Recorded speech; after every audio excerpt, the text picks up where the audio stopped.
हिंदुस्तान कहलाई जाने वाली लता मंगेशकर की आवाज कानों में रस घोलती थी। जो उन्हें सुनता उसको कानों में किसी और की आवाज न पड़ती। एक जमाना लता का मद्दाह था और वो उस्ताद सलामत अली खान की दीवानी थी। उस्ताद सलामत को अपने अहद का तानसीन माना गया। ये इश्क के असातीरी जहां की अजीम दास्तान है कि सुरों की देवी ने सुरों और ताल के दीवाने से इश्क किया था। जी हाँ, लता मंगेशकर ने उस्ताद सलामत अली खान से टूट कर मोहब्बत की और उन्हें शादी की पेशकश भी की थी, लेकिन हर लाजवाल मोहब्बत की तरह इसका अंजाम भी नाकामी ठहरा था। लता मंगेशकर और उस्ताद सलामत अली खान के इश्क हकीकी की दास्तान हम सुनाएं।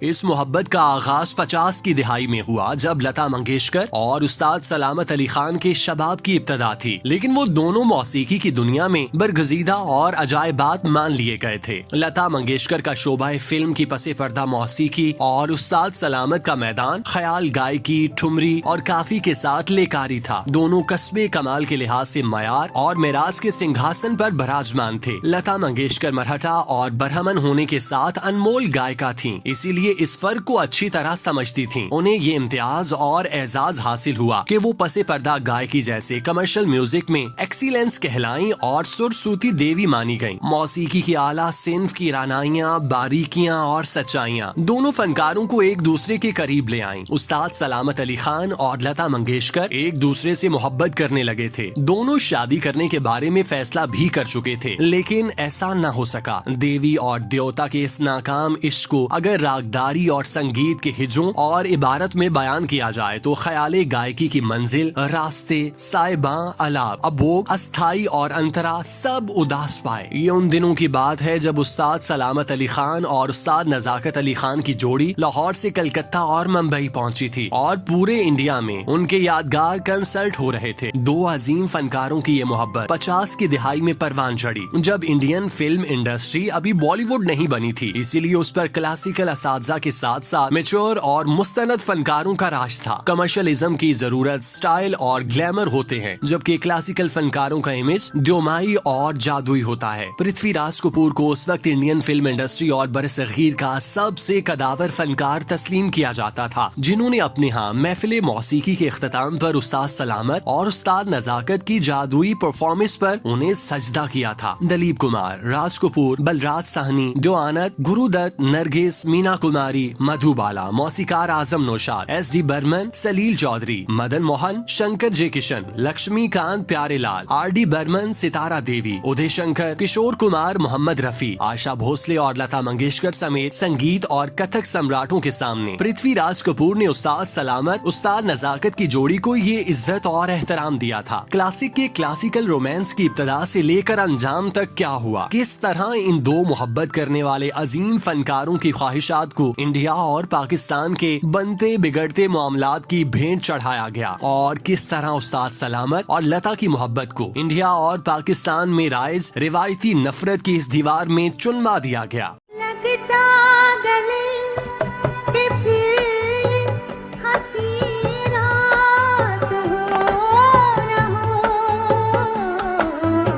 शायद फिर इस 1998 में उस वक्त के वजीर आजम पाकिस्तान मियां मोहम्मद नवाज शरीफ ने एक बयान दिया था कि मेरी ख्वाहिश है कि लता मंगेशकर लाहौर में कंसर्ट करें और अहलियाने लाहौर उनकी सुरीली आवाज से लुत्फानंदोज हों। इसके जवाब में लता मंगेशकर ने पाकिस्तानी मीडिया से कहा था, मेरा दिल चाहता है कि मैं उड़कर लाहौर चली जाऊं। अपने इस इंटरव्यू में लता जी ने इंकशाफ किया था कि उस्ताद सलामत अली खान ने वादा किया था कि वो मुझे लाहौर ले जाएंगे, लेकिन उन्होंने वादा पूरा नहीं किया। लता मंगेशकर का ये इंटरव्यू पढ़कर उस्ताद सलामत बहुत दिन तक उदास रहे। वो लता जी का गाया ये गीत लग जा गले के फिर ये हंसी रात हो ना हो गुनगुनाते हुए आप दीदा हो जाते थे। एक सहाफी ने उनसे पूछा, खान साहब आपने लता मंगेशकर का इंटरव्यू पढ़ा जिसमें उन्होंने कहा है कि उस्ताद सलामत उन्हें लाहौर लेकर नहीं गए और उन्होंने अपना वादा पूरा नहीं किया। उस्ताद सलामत ने कहा कि लता जी ने बहुत अच्छी बात कही है कि वो उड़कर लाहौर पहुंच जाएं। हमारा भी दिल चाहता है कि हम उड़कर मुंबई पहुंचें, कलकत्ता पहुंचें और शाम 1984 भी पहुँचे, अपने आबाई घर देखें और उस आंगन को दोबारा देखें जहाँ पैदा हुए थे, खेले कूदे। लेकिन दोनों मुल्कों की बाढ़ पर हर वक्त जंगी माहौल बना रहता है। जमीनी रास्ते बंद होते हैं और हवाई रास्ते भी बंद हो जाते हैं। कभी कभार खुलते हैं, ज्यादा अरसा बंद रहते हैं, या बंद रहें तो हम वहाँ जाएं ही ना। कभी कभार चले जाते हैं तो दोस्तियाँ हो जाती हैं, रिश्ते बन जाते हैं, फिर रास्ते बंद हो जाते हैं तो बड़ी तकलीफ होती है। लता मंगेशकर से शादी ना करने के हवाले से उस्ताद सलामत ने अपनी जिंदगी में कहा था कि लता भाई कोई आम फनकारा नहीं, उन्हें हिंदू समाज में एक देवी माना जाता है। हिंदुस्तान समेत पूरी दुनिया में हिंदू लता मंगेशकर को उतार समझते हैं, इसीलिए लता से मेरी शादी होना आसान मामला नहीं था। उस वक्त मुझे यूँ लगा कि मैंने लता से शादी कर ली तो कम से कम ये हो सकता है कि मुझे और लता को खत्म कर दिया जाए, और ज्यादा से ज्यादा ये भी मुमकिन था कि पाकिस्तान और इंडिया में जंग हो जाती। ऐसा मुमकिन था क्योंकि दोनों के माबैन मसाइल भी हैं और लड़ने के बहाने भी ढूंढते रहते हैं। 1953 के बाद खान बरादरान कई मर्तबा इंडिया के दौरों पर जाते रहे। मुंबई में वो अक्सर लता बाई के मेहमान बने। एक मर्तबा ऐसा हुआ कि उन्होंने लता मंगेशकर के यहाँ कयाम कर रखा था। लता बाई ने अपनी तमाम तर मसरूफियात कैंसिल कर दी थी। दर्जनों प्रोड्यूसर्स और म्यूजिक डायरेक्टर्स अपनी फिल्मों के गानों के लिए डेट्स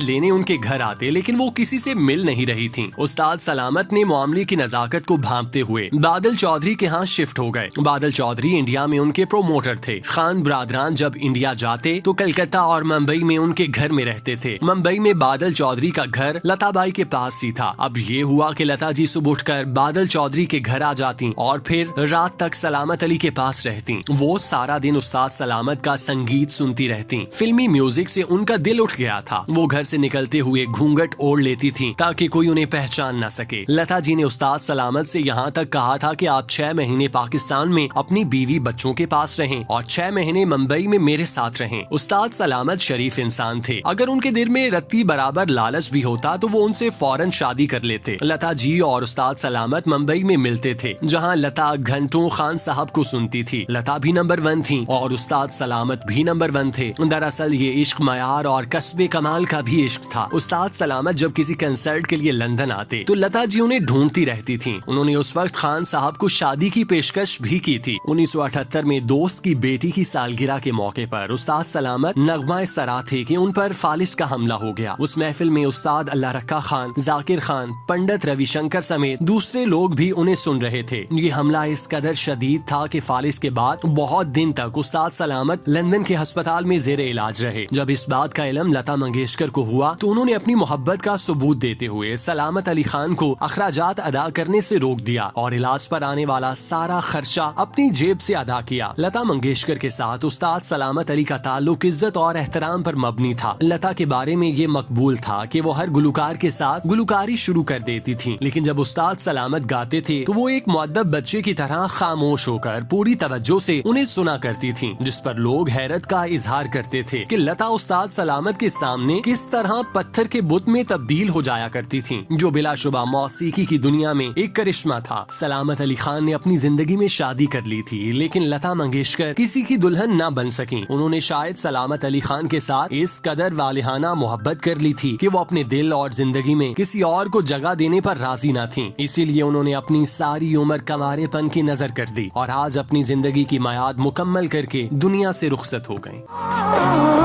सावन का महीना पवन कर सोर, जिया रे झूमे से कैसे बनवा